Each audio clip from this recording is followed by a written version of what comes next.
Welcome to Creativity with Kim, where everyone is welcome and creativity is for everyone. We're going to be continuing on with our January Stamp of the Month mini album series, and we're going to be creating page 2 and 3. So we're using the Stamp of the Month, and here's the cover of that cute little album. And there's the first two that we've already done, which you can find all that information in the description box. You can also find the link for this PDF of These Little Piggies workshop, which was this mini album, which is what we're basing it on. So today we're doing these 2 pages. And so just a different twist with the January Stamp of the Month. And we've got our pieces already cut that we did in the cutting video. And we've got our intense black ink there as well as our clear sparkles. So we're going to start with the base page. And so remember, A goes down first, then B, and then C. So you just build it in the order of the alphabet. So I decided that I found that a little too plain, and so I want to add flowers like I did on some of those other ones. So I'm grabbing that little small flower stamp, and I'm going to stamp that around the edge of all of these, of this poppy piece of cardstock. So just stamping it along the edge with the intense black ink because I plan to color it in. And so it's just a fun one. You get the tone on tone when you color them in. I've been doing a similar color to the paper that I'm using. So for this one, I tested out a few things and I decided to use the dark red blend, tri-blend markers.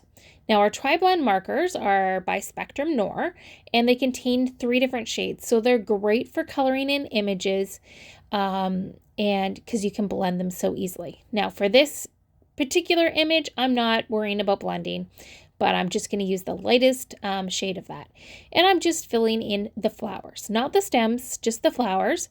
And I love how this turns out because you get that darker color where the flowers are colored in and then the stems are still plain. So I think it's just a fun way to do it. So I am just centering this top to bottom.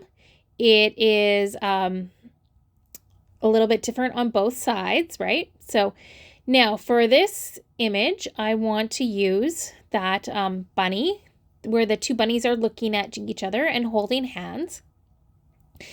And because this is going to be a left page in the album, I wanted them to be looking, the bigger bunny looking over towards the photo. So that's why I chose this one. And I'm stamping it off the page. It's a large image, so just rubbing it a little bit and cleaning my stamp with the chamois. Now, I'm going to color in the flower using the lightest shade of the antique pink, and the middle is going to be the darkest shade of the light yellow blend.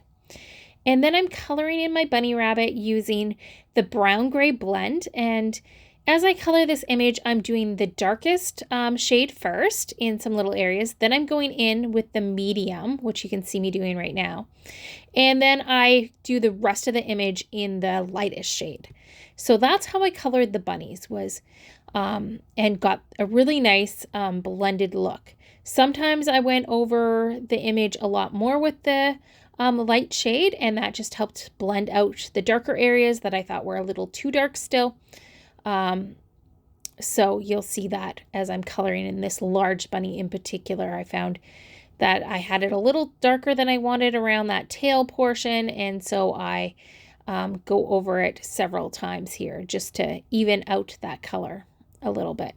So that's what I'm doing right there. And then I do the same thing for the little bunny, is dark, mid, and then light.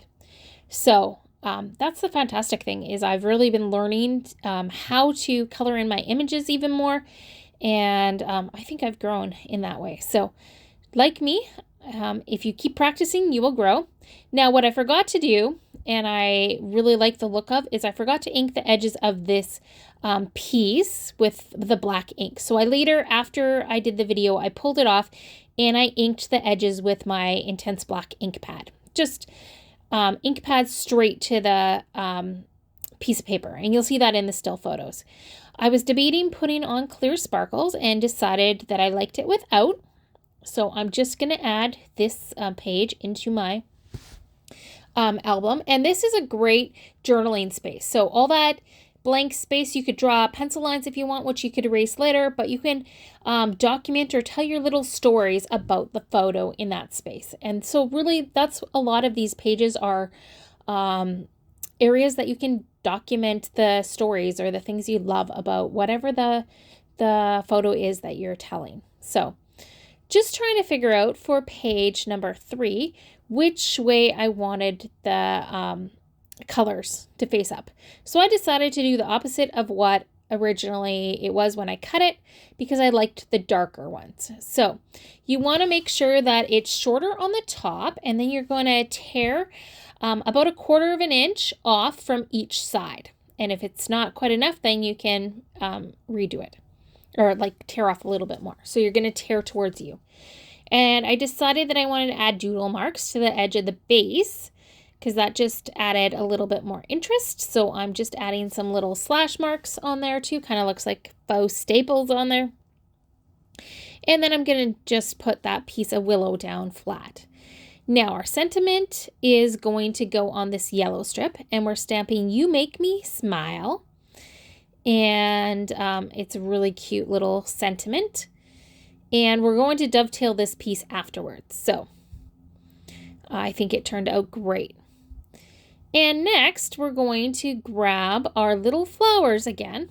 We're not doing a big image on this one, just little flowers along the bottom. So I started in the center, and then I did one on each side. Now, it did stamp onto my foam a little bit. There's a little bit because it overlapped a little bit, but I'm just wiped it off with my chamois, and it was fine. So I just switched it out for the one that I had that was already dry.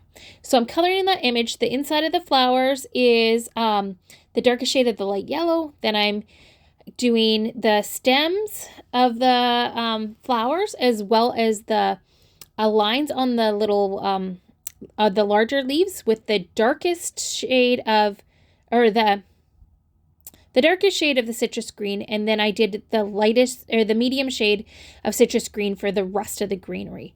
And I'm doing the flowers in the lightest shade of antique pink. So yeah, just gave it a little bit of interest, and I colored below doing the grass, inking up the edges with the intense black ink. And now I'm going to show you how to dovetail. So this piece, just snip a little how deep you want it in the center, and then edge to edge, and that's how you dovetail. And we're going to put on our floral piece. And it's just centered in there. It's about 3/4 inch from either side.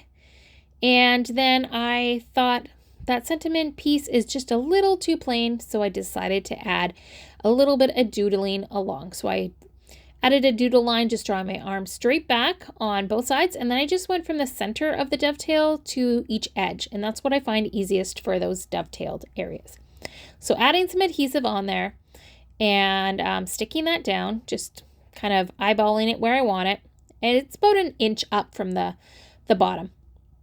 And then I want some sparkles on this one. So I'm coloring in a couple with the darkest shade of the dusty purple, the darkest shade of the antique pink, the darkest shade of the green turquoise, and the darkest shade of the citrus green. And I ended up using a dusty purple one, an antique pink one, and then the green turquoise down below. So I think it ended up really cute. I'd love to know what you think. So again, this is another space where you can tell that story. And yeah, I would love to know what kind of photos, what kind of stories would you tell in this album? So you can find all the supplies in the description box. If you want a kit, let me know. But I hope that you will join me again for the next pages, and check out the playlist because everything's there. Have a great day.